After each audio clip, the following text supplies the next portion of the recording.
The Detroit Lions have made their first round selection, selecting defensive tackle out of Ohio State, Tyleik Williams. Now, there was a run on defensive ends, offensive linemen, and the Detroit Lions selected what I believe is a player that fits a need. Now, many will argue, was that the best player at the 28th spot? So I'm curious to get Christian's reaction. I think it's a safe pick. You realize, Christian, that the Lions are going to be entering the 2025 season without Ali McNeil.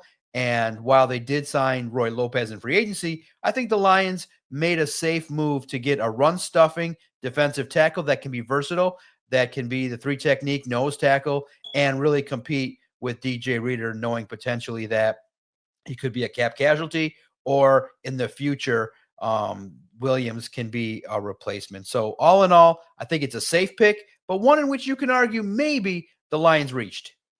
Yeah, he's an interesting fit for the Lions. Lee McNeil is projected to miss the start of the season, so Tyleik Williams gives you immediate depth. He's the guy that can come in right away and be a rotational run defender, in my opinion.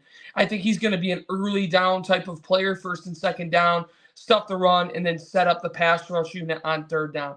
Is he somebody who's going to get 5 to 8 sacks, 10 sacks right away? Absolutely not. But I think there's room for improvement. I think he can develop into a player of that caliber.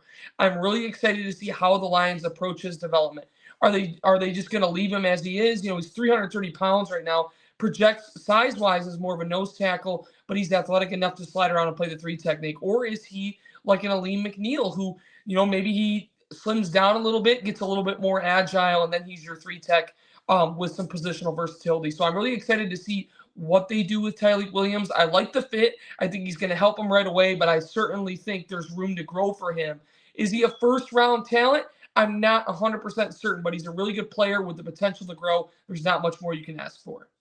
Yeah, and all throughout the pre-draft process, a lot of the pundits compared Tyleik Williams to Ali McNeil. So if Brad Holmes and the coaching staff feel that Williams can be a player with the caliber of Ali McNeil, that can only bode well for the Detroit Lions defensive line.